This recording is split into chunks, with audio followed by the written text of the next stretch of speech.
কথা দিছে। এখন জুলাই যোদ্ধা এক হাদি না, হাজারো লক্ষ জুলাই যোদ্ধা আছে। এই লক্ষ জুলাই যোদ্ধার ইন্ডিভিজুয়াল সিকিউরিটি নিশ্চিত করা প্রায় অসম্ভব।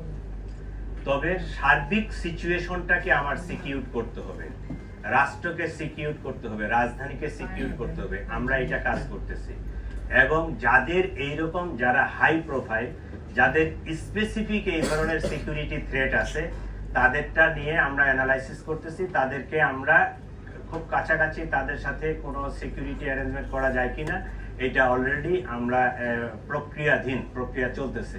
যাদেরকে আমরা এরকম খুব হাই থ্রেট মনে করতেছি তাদেরকে আমরা পার্সোনাল সিকিউরিটি দিব, আর ইন্ডিভিজুয়ালি এইভাবে সিকিউরিটি দেওয়া যাবে না। এটা ওভারঅল সিকিউরিটির সিস্টেমটাকে ডেভেলপ করে আমরা এই সিকিউরিটিটাকে আরো এনহ্যান্স করার চেষ্টা করতেছি। সকলকে ধন্যবাদ। ধন্যবাদ। আমাদের